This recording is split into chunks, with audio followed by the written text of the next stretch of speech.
global business units to, I'm proud to say, my love though is manufacturing, and I have 14 years of diverse manufacturing experience from, believe it or not, starting at 22 years old, working for General Motors and as a tier 1 GM supplier, which was a fascinating experience. I've worked in paper and packaged goods, and then also in food and beverage and food ingredient manufacturing. So my passion is seeing something get made. I live in Bethlehem, Pennsylvania, which is about 60 miles northwest of Philadelphia. So this is what they call the Lehigh Valley, the home of formerly Bethlehem Steel and Mack Trucks. So I'm sure two names you probably all know well nationwide. Bethlehem Steel doesn't exist anymore, but Mack Trucks does. And so you know, I come from not only a manufacturing background, but a manufacturing area, heavy labor, heavy union, heavy manufacturing, heavy blue collar. So I know it well. My father worked in a foundry and in a union until he was 72 years old, and we had to drag him out of the plant. I do have heavy labor experience as well, and negotiated collective bargaining agreements with some of the biggest players like the Teamsters and food and commercial workers and so forth. So that's my background. And we thought, Jane and I am currently a business advisor. Jane is one of my clients, and we thought that we would provide content about, you know, things that people want to talk about. And when you talk about ageism and bias, and I want to make this an interactive discussion. I want to share your thoughts. I want to get your opinions on these things, because these things are real. And these things are relevant and matter. And some of you are in job search. So I'm hoping that my experience, I will give you a lot of firsthand account experiences. I will not name names, but some of the stories I have, I think, are very powerful to share. And despite your preconceived notions, I'll guarantee you there's a few things I'll say that you'll just shake your head and say that can't be real. But yes, it is. So is there ageism and bias? Yes. Is there discrimination? Yes. But let's talk about it. Let's talk about, get into a little bit of a deeper dive. And then, you know, I'll talk about what I think you could do to overcome these biases, because what you will learn is there are many biases out there, not just age, when it comes to hiring people. And so what I'd like to do is, you see on my cover page, what biases exist. So you know the first one, because it's the topic of age. So age is certainly a bias when it comes to hiring people. And that's what we're talking about, hiring people. So what I'd like to do is, and I'll ask Jane to help me, and I'll also write this down. What other biases are out there when it comes to companies hiring people? Open discussion. Let's just go through and I'll write them down. What biases are out there besides age when it comes to hiring people? Sexism. Sexism? Oh, you look. Would you say? What do you mean by that, Doug? Well, religious. I mean, I think, you know, yeah. I mean, my dad grew up in an industry coming out of Brooklyn when he started up in Connecticut, and he was always somewhat cognizant. I don't know if he was accurate, but he said, "Oh, because his name doesn't sound Jewish," he says he gets into more places. So I definitely feel that is, you know, religious biasm definitely exists. Good. Let's go. What else, Andy? I'd have to say how you look. Coming out of Emerson and rolling into a couple of companies where suit and ties are the norm. You know, going back 10 years or so, which still that was odd. Then transitioning into owning your own business and kind of, you know what, business professional, and now rolling back in. It's, as you can tell by my COVID cut story, back in December, I was told, no, you don't look IBM. I was like, what? I was like, okay, all right. So that's definitely something that people should be aware of. Good. Can you help me, Jane, too? Because I can't see everybody at the same time. Yeah. So someone raises their hand. Yeah. Does anybody, we can do what that. Else we got? raise your hand. Here's mine. I feel like sometimes when I was looking for a job as a parent, people think you don't have as much time as a 20-something-year-old who has no kids. You do know at one time, going back to the 50s, quite a long time ago, but at one time companies would hire and actually hire the person who was married because the feeling was they need to provide for their family, and they took priority over the people that were not married. Wow. Which I guess it does make sense when you put it that way. It's interesting how things can change and perceptions can change with the times, but there's no question that happened at one time. Also, if they saw you at church on Sunday, chances are you would get hired because they knew you had a common affiliation and things like that. So, yeah. Yes, Bob. Bob had his hand raised, but he's on mute. It's funny that your very first company. Can you hear me? Yep, go ahead, Bob. Oh, I'm sorry. It's funny that you mentioned that because the very first job I had, the sales manager would a lot of times co-sign auto loans because he knew he was going to have you, for a while. It was job security for him that you weren't going to go anywhere anytime soon. And I found, to answer your question, I found now looking for a job as I'm older, it's more about, are you mobile? Are you transition using for it now? But, are you willing to go from one to the doesn't seem to matter anymore? Yeah. And you'll hear me talk later in the presentation about companies looking at runway, how much longer you have to work. So I'll talk about that, but thank you for that, Bob. Anybody else? Yes, Ava.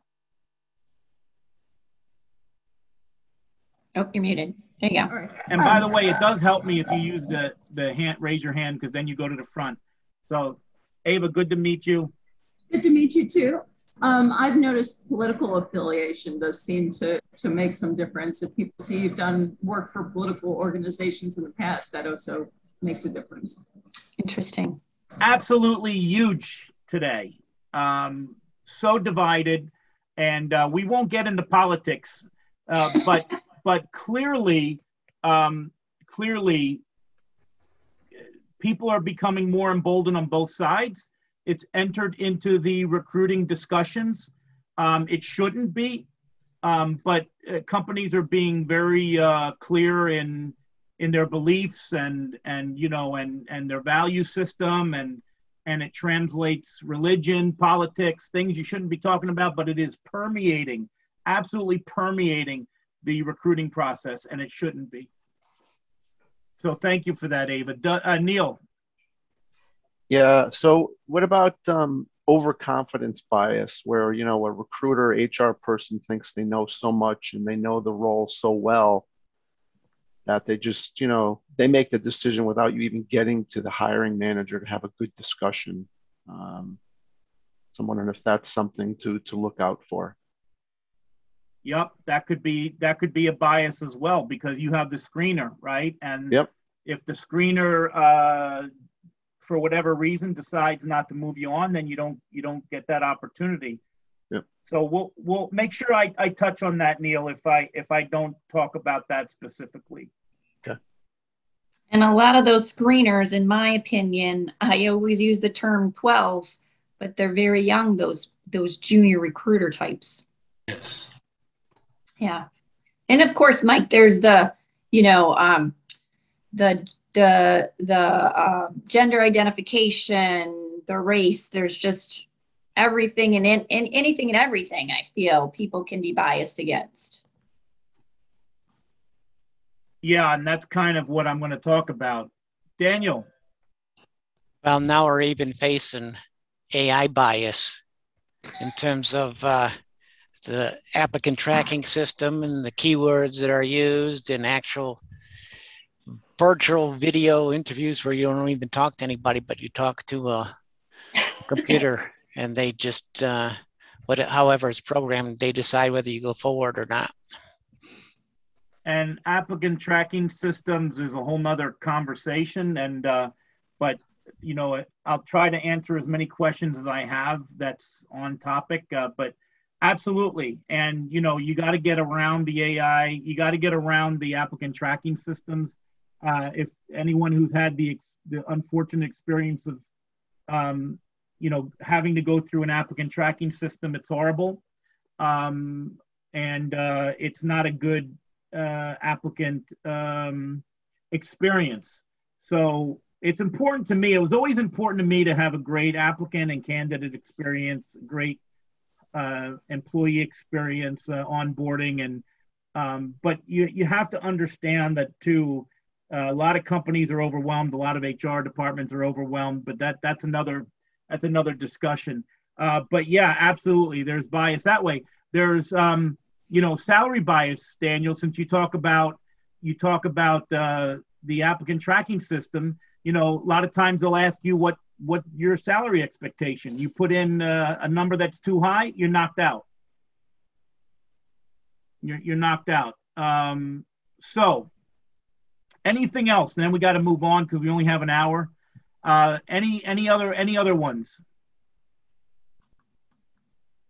Okay, so let's talk about the biases because unfortunately it's endless. So, all right, now why can't I forward this here?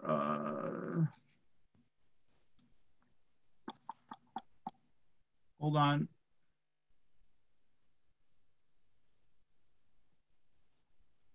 Okay, I can't forward my, oh, there you go, sorry. I just went to the end, that's it. So can you guys see this? It's a little small, but can you see this outline here and can you read it? Yes. I think we touched on, but this is very interesting. And this is only a short list. Unfortunately, there's so many biases that are out there. What are some of those that you may see on here that's interesting to you? So you see old, but I would also say, like, you know, and you guys brought it up. You guys brought up political, absolutely political. You see, someone brought up, or I brought up income. High income is a bias, and I'm going to talk about that very specifically. What else is on here that strikes you? And you don't have to raise your hand. What else on this list strikes you? Out of shape? Out of shape, absolutely. Never heard of it. Do you question that? That's absolutely true. So image is important, right? And let's say you're a company that markets fitness products. Okay. And you come in and you're 50 pounds overweight, or you don't look, you don't exhibit the image of the company. You know, or you're a company that sponsors marathons.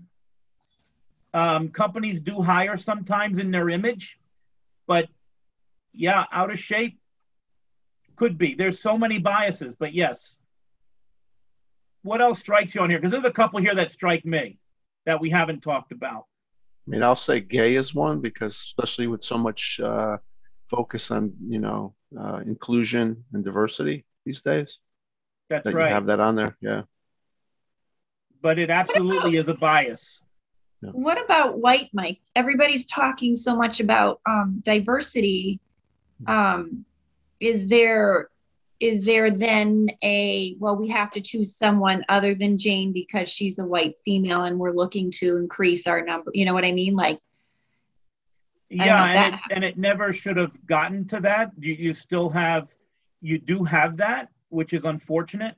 There is still, we're still not anywhere near as diverse as we need to be in America, in our corporations. And, but yes, you have it all ways. You have it all ways. And, you know, I have people that have been very frustrated because they told me I feel like I've been hired only because insert, right? So yes, and there's a lot of and there's people on both sides, but yes, absolutely. Unfortunately, race is still way too much of a factor in hiring, way too much. Yeah. How about employed? I could tell you there's a bias against the unemployed. Yeah. Joan, do you have your hand raised, Joan? No. Yeah, I do. I just wanted to piggyback on your comment regarding what about being white.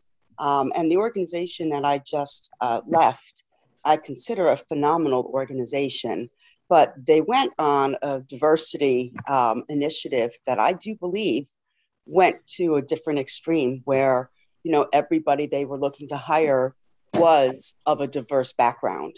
And, you know, it was a discrimination ultimately at times regarding, white applicants. So I've been in HR for, as I say, many, many, many years. And it actually started to really bother me because,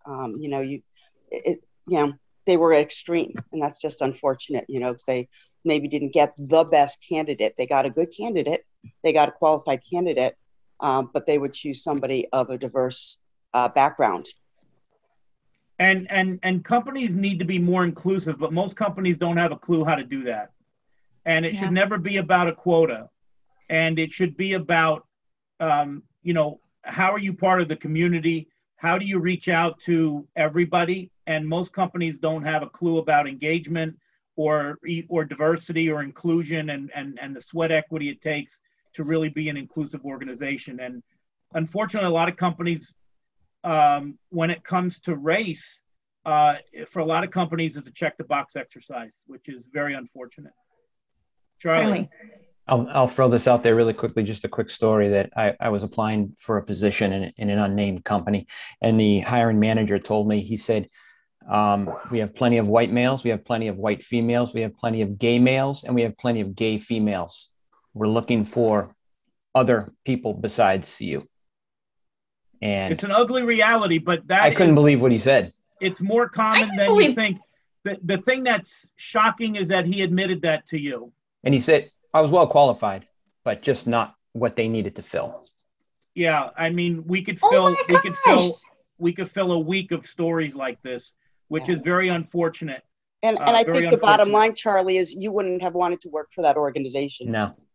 Yeah, and I agree with you, Joan. So what about low income? Low income. I worked when I did placement. Well, I still do some placements for an oil and gas company for forklift drivers.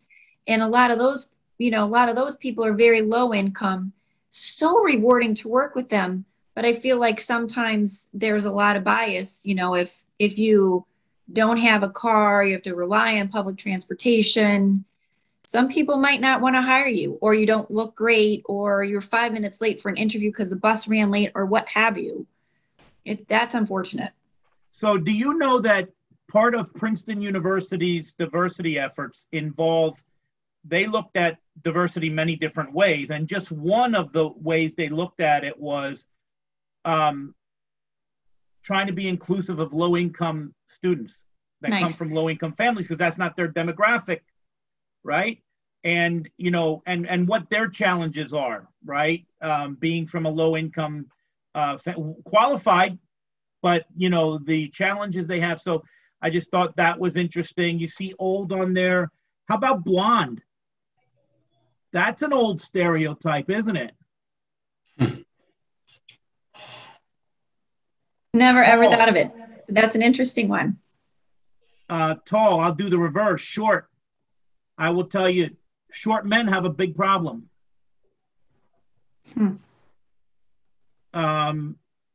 So you see overweight, you see a lot of ones. So let's move on.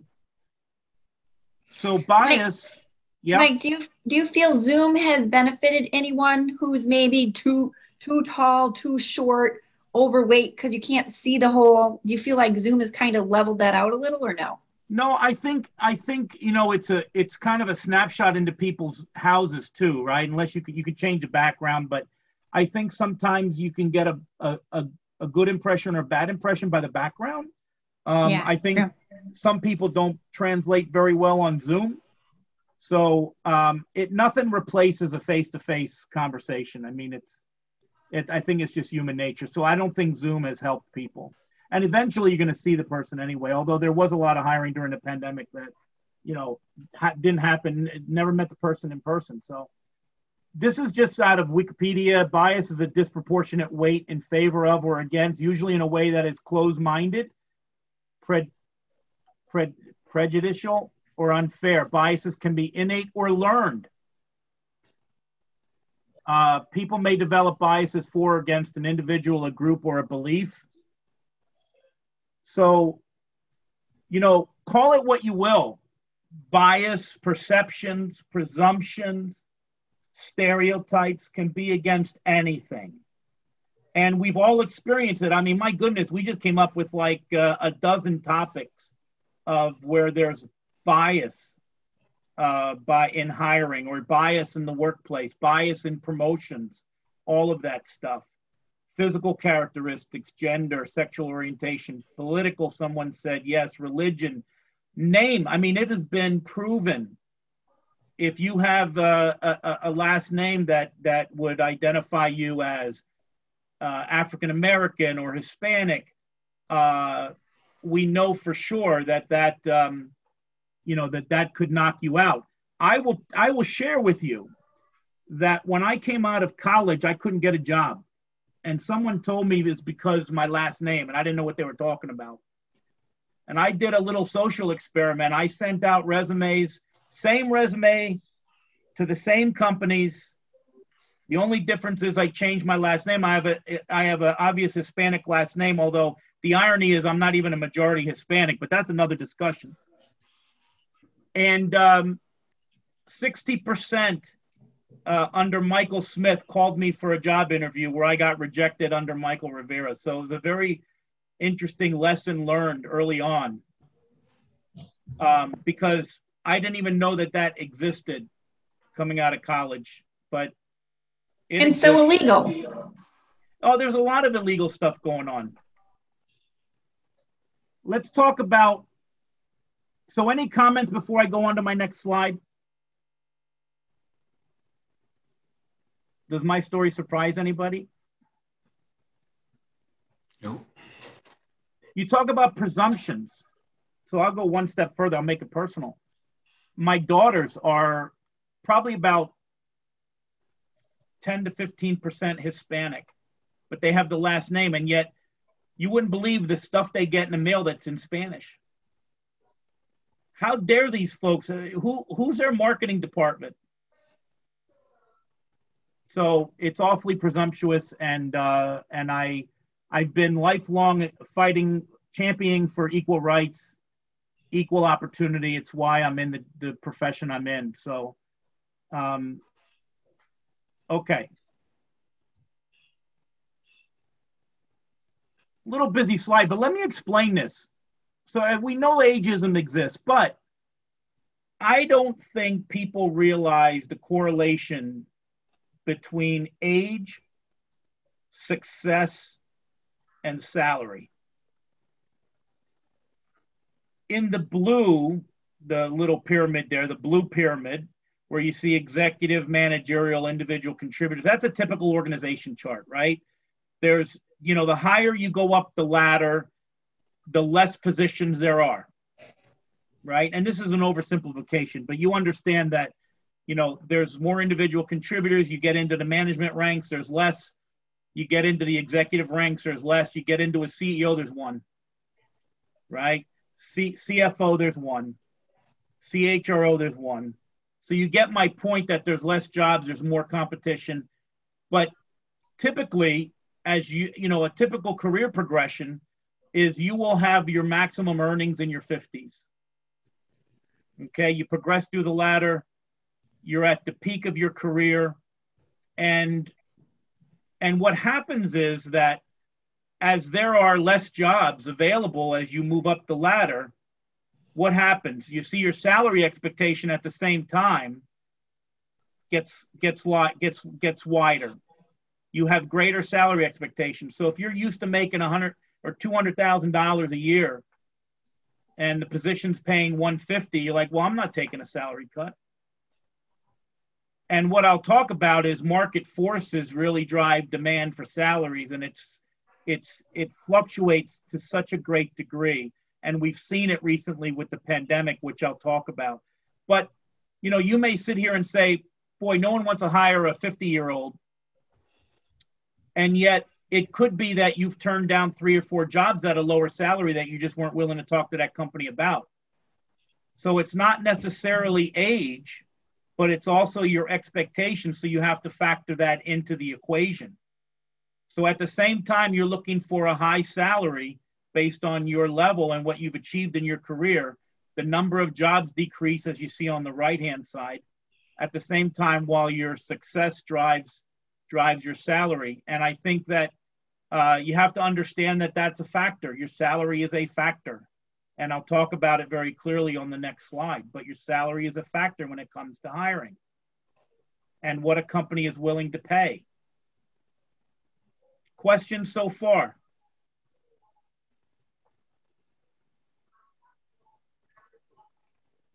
I don't see any hands raised, no. It makes so much sense though, Mike, that there's not less people, but there are less jobs. So, yeah, so we're going to talk about how to overcome, but I'll talk about a wide range of topics. So what I was saying, consider and be aware, and Jane, keep me on track for time because I tend to talk long sometimes. Yeah, it's 12 after 10, Mike. Okay, so we'll move through these fairly quickly. I want to leave time for questions. Consider and be aware market forces with supply and demand still create an economic reality point in time. War for talent. Does anybody realize what the war for talent, which started in the mid-2000s, what that was all about? Anybody want to take a stab at that? What it really was about? Because pre-Great Recession, companies were talking about the great, war for talent. Do you know what drove that? Retirements. Yes. Bob, did you say that? Yeah, retirements, yes. Because, Bob, very good. I'm very impressed. And what that was driven by were the baby boomers, right? Those born between 1946 and 1964. The single largest expansion of the population in the United States. And frankly, it was very simple. Those people were retiring in greater numbers than those entering the workforce. Very simple concept. It's a lot more complicated than that, but that's what drove it, is that we started to see those retirements. And there were years where things were good, pre-Great Recession. People had their 401ks ballooned. Besides becoming of retirement age, they also started to retire even earlier. And so that's what it was, the war for talent. Now, I will tell you, February of 2020, the unemployment rate was 3.5%. We have not seen that in 50 years.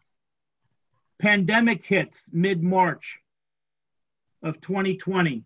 We went from a 50-year low to a 90-year high in 8 weeks. That's not supposed to happen. My first degree is in economics. I threw out all my economic books, literally. It's not supposed to happen unless there's a global collapse, which is what happened. And we haven't seen those unemployment numbers since the Great Depression. 90-year high for unemployment. And by the way, the numbers you see today, they're not reflective of reality, because anyone who's been long-term unemployed, the unemployment numbers don't capture you. So the numbers are still high. It's still competitive. But I will tell you that, and I need to move on, but market forces demand salaries. They drive salaries. In February of 2020, people can name their price. It was like, if I need a marketing manager, I got to pay for it. I got to outbid the other company. During the pandemic, there was a 40% drop in most fields.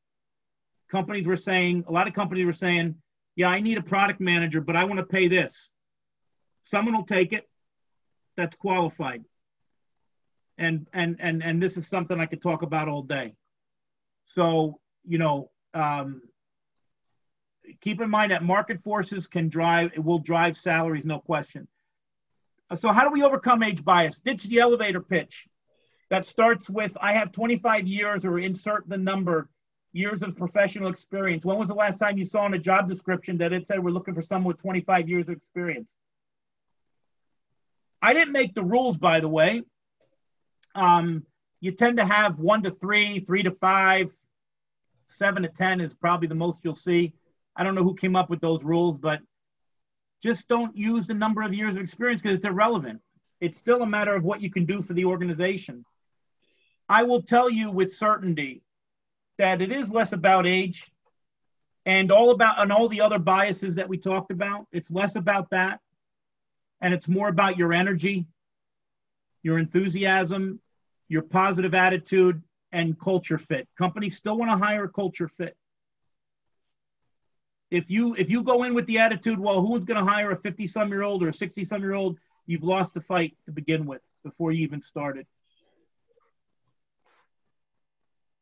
It really is about what can you do for the company, right? You should know that. Be prepared to answer the age question. This is a question that's becoming more and more common. Is it legal? Well, you get 10 lawyers in a room, you get 10 different answers. But I think it skirts the spirit of the law, but I believe under the law it is legal, but it shouldn't be. Should be. The question that I've been asked, a question that I know a lot of my colleagues have been asked, in what year did you graduate high school, or in what year did you graduate college? Obviously, it's an indicator of your age. So I guess I put this out there to say it's happening and be prepared for it. And if a recruiter or company is trying to ascertain your age, it's for a reason. The runway, try and frame the runway. So a lot of times they're asking, and I think it's a false narrative when companies are saying, well, I want to hire younger because I want a longer runway. And it's a false narrative, meaning like how much longer do you have to work before you retire? They want a return on their investments, but quite frankly, there's more of a chance that a younger worker will leave than an older worker. So it's just a false narrative. To me, it's bad management. It's bad leadership to hire for that reason. By the way, it seems like, look, I will tell you that chances are your next job for those in transition or those in seat is not your last job. 3 years of the lifetime anymore. I hope no one's asking, where do you want to be in 5 years? Because the answer should be, well, 3 jobs from now, 3 employers from now. 3 years, it seems like a cycle. The average tenure for a CEO is 4 years.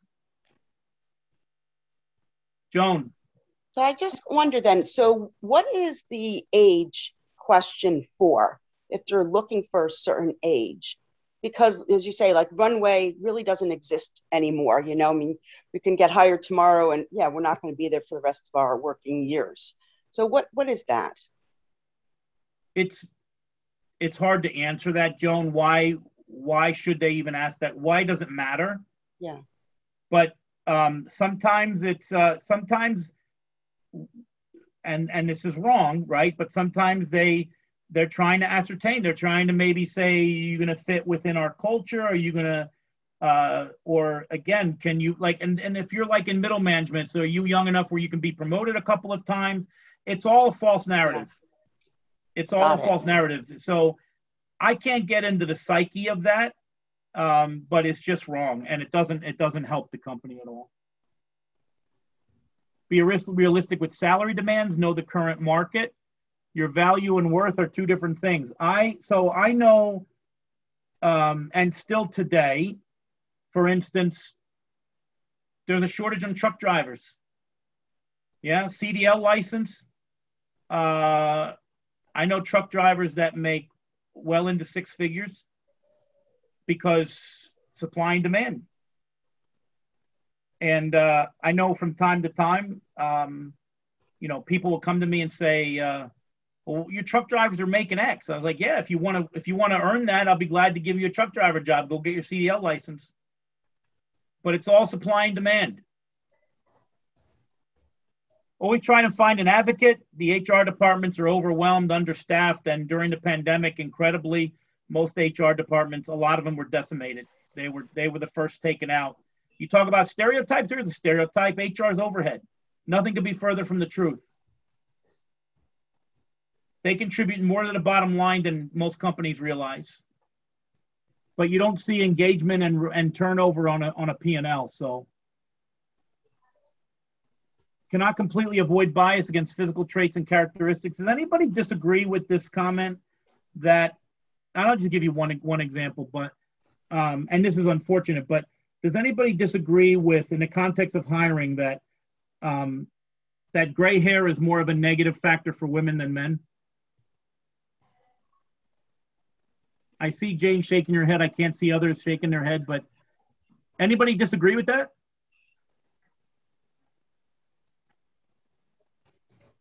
I know a female colleague of mine that during the Zoom interview was asked to stand up and turn around. True, because I couldn't make that up. More on her later. And recruiters are getting younger, you're getting older, deal with it. Good news, and I apologize for the fuzzy graphic here, but let me share some good news. The market's rebounding. It has been. The market is going to be absolutely, completely strong September, October, November, and hopefully I think it's going to, unless, you know, with this Delta variant, something happens, but I think we're over the hump. The market will continue to rebound, and in short order, we will get back to that February 2020 mark. And it'll be an employees market again. And by the way, you also have now a subset of people that are saying, I like working from home. I'm not going back. And you have companies that are saying, if you don't come back, you're going to be fired, or we don't, you know, we want you to come back. I think that's short-sighted on the company's part. So I always say this as maybe a takeaway: competency gets you the interview, chemistry gets you the job. This goes to culture fit. If the hiring manager likes you, feels a chemistry with you, can trust you, chances are you'll get the job, because I will tell you that most people that they're interviewing, that slate of candidates, they're all probably qualified for the job. So what differentiates that? Joan, did you have a question? Nope, I was just saying totally agree. You know, I'm an HR professional, so I've done interviewing 30 years. And that's exactly right. Most people are qualified. So you do the interviews, and then you see where the chemistry is and, you know, the fit for the organization. That means everything. Yeah. As a hiring manager myself, can I trust this person? Yeah. I'm interviewing people that are all qualified. Yeah. And you have to think of that too, from those in transition. Why didn't I get the job? It could be a very subtle thing. And it's not you. It's just not a fit. Persistence wins the race. I can't stress this enough. There's people that drop out of the race. They get frustrated. They think 100 resumes is a lot, 100 applications. But if you drop out of the race, you'll never win the prize. I know colleagues that have landed incredible jobs, and their last full-time role were 4 years ago. 4 years. By the way, including that woman that was asked to stand up and turn around, but not with that company, a different company. Neil. Yeah, when is persistent too much when you've had, let's say, a second interview or a third interview, and you really want to, you know, it's a great job, it's a great opportunity, you want that job. So when is persistent much, or you seem desperate? Not that you're desperate, but, you know, where's that balance? You need to come across as interested, engaged, but not overbearing. It's the best way I can answer that. Yeah. Okay. Thank you. I know of several colleagues in their 60s, which are different than the colleagues I talked about just now, that have landed significant roles during pre-pandemic, during the pandemic, and just recently. I have hired multiple people on my team making very good money. They were in their 60s. I value that experience. So that's the good news, huh? So this is just our connections. If you're not connected with me, but I'd like to open it up for questions. But this is just our contact information. And again, if you're not connected to me or Jane, connect with us. Yeah. We have about So 5 questions. minutes. 5 minutes. Good. Questions. Comments.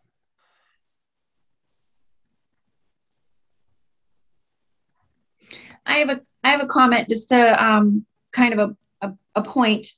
It talks about you talked about chemistry, getting the interview. That's why I feel, of course you all know this, but I like to tell everybody this. That's why it's important to look somebody up on LinkedIn and look all the way down and see, oh, they were an Eagle Scout, or oh, they volunteer at Junior Achievement, or oh, there's a recruiter who is doing a training, and he was talking about how the hiring manager liked canoes, right? So like, just find out something you have in common, the kids, baseball, and that could set you, I mean, I can't talk about baseball, you know, so it would differentiate people quite a bit, just to do a little bit extra digging into someone's likes and dislikes. And, you know, oh, I see you have a picture of Venice on your wall. You know, I went with my whatever 10 years ago. Anyway, all common sense, but it's sometimes people don't think about it. And I think sending a thank you note is super, super important in the mail, a real live note. So those are my two thoughts. I think there's, I also think there's a better way today to recruit. I think the recruiting process is broken. Completely. Go down. Jane is, I think Jane is great. You know, she does talent acquisition. She does recruiting, primarily in the manufacturing space. I was thrilled to partner with her in her business. I think she does it differently.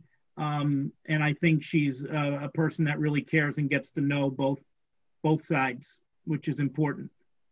Thank you. So shameless plug, but I believe in it. We also offer all kinds of HR consulting or services and all of that stuff. But I do think there's a better way to do recruiting. So any other questions or comments on the topic? Daniel. Yes, I really like the idea of the whole LinkedIn profile and review of it. And that's one place where people get judged against. But when I have gone in for interviews, I've downloaded the people's picture and their summary and kept it in a Word document, so that if I knew I was going to interview with Jane next, I'd pull that cheat sheet out and see what I knew about her, so that we could correlate and establish a relationship that way. That's so awesome. Ava? So if you are trying to convey that you have the right experience, but not the number of years per se, how best do you handle that? Do you have specific advice on that? You mean in this case, you're saying you don't have the required number of years or experience? No, I do. So I have 25 years experience, but if you put that down, of course, then they know how old you are. Sometimes people want to ask me about my kids. Well, my kids just graduated from vet school. I'm very proud of that, but how do you hide that? Because it does give your age away. But I think also you shouldn't be afraid of that. Like, you shouldn't be afraid of your age, right? So it may not be a factor. Now, it all depends. There's so many variables, Ava, like, you know, is this the first interview? Is this like an interview they're ready to make you an offer and they're making small talk? The age may not be a factor. The hiring manager, now again, those types of questions shouldn't be asked in the interview process. We know that. But often they're asked in the screening process. But yeah, and they shouldn't be, but this is reality we live in, right? Yeah. But it may not be about your age. They may have kids the same age, or I don't know. There may be a million reasons why they ask you, but it may not be to say, boy, Ava is a certain age and therefore I don't want her. It may not be that ulterior motive. It could be, because I would question why they're asking that in the first place. Interesting. Thank you. Anyone else? On time, Jane. We're right there, my friend. 10:30. Any final questions, comments, anything? Was this helpful? I hope it was. Maybe do a thumbs up if it was helpful. I would love to hear your comments. Appreciate it for sure. You know, reality is reality that we have to deal with, you know, but trying to figure out how we maneuver through that reality is super helpful to understand. Thank you. Good. Well, thank you all so very much. We're skipping the 31st, but we'll be back in September. So we'll send out invites and everything. And let me see if I can download the, yeah, I'll see if I can download the chat. Hold on. Yeah, I think I can. I don't know if I can do it afterwards. Thank you, Mike. Very interesting, of course, as always. You always have a great... my pleasure. Great info to share with us. So thank you so much. And that's it. Thank you, everyone. Have a great rest of your week. Yeah, be safe.